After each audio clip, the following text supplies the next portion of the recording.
प्यारे दोस्तों, हम सबों के जीवन में ऐसे क्षण आते हैं जबकि चारों दिशा अंधकार हो जाती है। एक से बढ़कर एक विपदाएं, आपदाएं, कठिनाई, मुसीबत ग्रहणी की तरह राहु केतु बनकर हमें ग्रसने लगती है। हिम्मत मनुष्य हारने लगता है। चारों तरफ अंधकार ही अंधकार दिखता है। तो इस परिस्थिति में क्या करना चाहिए? प्यारे दोस्तों, कहा गया है, हार ये न हिम्मत, विसार ये न हरिनाम। कहने का मतलब है कि इन विपरीत परिस्थितियों में सबसे बड़ा जो हमारा समर्थन करने वाला है वो हम खुद हैं। हमारा व्यक्तित्व साहसी, वीर, पराक्रमी, यशस्वी, कठिनाई को झेलने वाला, मुसीबतों को अपने पांव के तले मरदने वाला। और इसके लिए आवश्यक है कि अपने जीवन को एक कलाकार की तरह समझें, किरदार समझें, क्योंकि ज़िंदगी का मतलब ही है दुखों से भरा हुआ। जीने का मतलब है संघर्ष से भरा हुआ ये संपूर्ण संसार। इसीलिए कबीरदास ने कहा, चलती चक्की देख के दिया कबीरा रोए, चलती चक्की देख के दिया कबीरा रोए, दो पाटन के बीच में साबुत बचा न कोई। कहने का मतलब है कि जो पृथ्वी है, इसकी सतह, और जो आकाश है, ये दोनों के बीच में जितने भी जीव जंतु, पशु पक्षी, मनुष्य हैं, ये मृतलोक में चक्की में घिस रहे हैं। जिस तरह चक्की में हम अनाज को घिसते हैं, उसी तरह से हम इसमें घिस रहे हैं।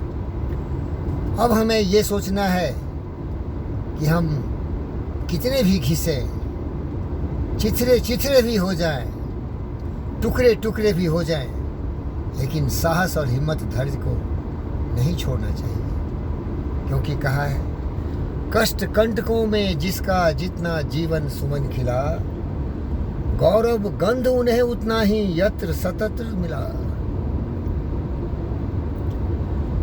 और हरिवंश राय बच्चन ने कहा, संघर्ष का मैदान छोड़ मत भागो तुम, जब तक सफल न हो जाओ नींद और चैन को त्यागो तुम। कुछ किए बिना ही यूं ही जय जयकार नहीं होती, कोशिश करने वालों की कभी हार नहीं होती। और हमारे सबसे प्रिय दोस्त थे हेनरी फोर्ड, जिन्होंने अमेरिकन ऑटोमोबाइल में क्रांति लाया था। ये जो आप देख रहे हैं, हर शहर में, गांव में आजकल गाड़ियां हैं, ऑटोमोबाइल है। सबसे पहला इसका अति उपयोगी जो मोटर कार बनाया था, उसका नाम था हेनरी फोर्ड। बहुत लोग बनाए थे, यूरोप में ही बना था। जब उनको हमारे गुरु नेपोलियन हिल ने पूछा कि आप इतने सफल हैं लेकिन फिर भी कठिनाई आपका साथ नहीं छोड़ता है, आपकी परछाई की तरह आपके साथ हमेशा कठिनाई लगा ही रहता है, तो इन परिस्थितियों में आप क्या करते हैं? तो उन्होंने कहा था कि मैं कठिनाई को एक साथ नहीं देखता, कठिनाई को मैं टुकड़े टुकड़े में बांट देता हूँ और एक एक टुकड़े को मैं संभालने लगता हूँ, समाधान सोचने लगता हूँ, और धीरे धीरे जितने भी समूह हैं इन कठिनाइयों का, वो हमसे दूर हो जाता है। और इसको गीता में श्री कृष्ण ने भी कहा था, कर्मण्येवाधिकारस्ते मा फलेषु कदाचन माँ कर्म फल हेतु माते संगोस्त कर्मणि। हमारा कर्तव्य है, उत्तरदायित्व है अपने कर्तव्य का पालन करना, और मन से करना, एकाग्र चित्त से करना, ईश्वरा परिधाना। ब्रह्मांड की सारी ऊर्जा और शक्ति हमारा पोषण करेगी, हमारा समर्थन करेगी, जब हम सच्चे दिल से संघर्ष के मैदान में उतर जाएंगे। और लक्ष्य कितना भी बड़ा हो, कठिनाइयाँ कितना भी ज़्यादा हो, उसका समाधान हो जाता है। हमारे मन में इस तरह के विचार इसीलिए आते हैं कि इस फकीर योगी वीरेंद्र योगी का जीवन संघर्ष से भरा पड़ा है।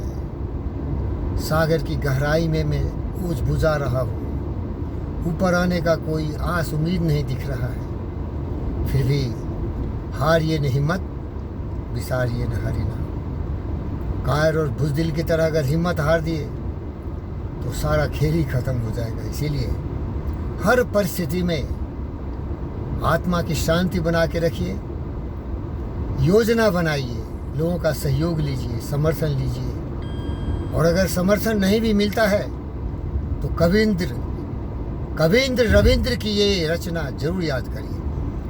যদি তোর ডাক শুনে কেউ না আসে তবে একলা চলো রে, যদি তোর ডাক শুনে কেউ না আসে তবে একলা চলো রে, তবে একলা চলো একলা চলো একলা চলো একলা চলো রে, যদি তোর ডাক শুনে কেউ না আসে তবে একলা চলো রে। ऐसे ही किया था सुभाष बोस ने, ऐसे किए थे हर महान मनुष्य ने, ऐसे किए थे भगत सिंह, चंद्रशेखर आजाद, लाल बाल ने। कोई साथ आए ना आए लेकिन अपना साथ निभाना है, क्योंकि हम किरदार हैं। मरने के बाद भी हमें लोग याद करेंगे।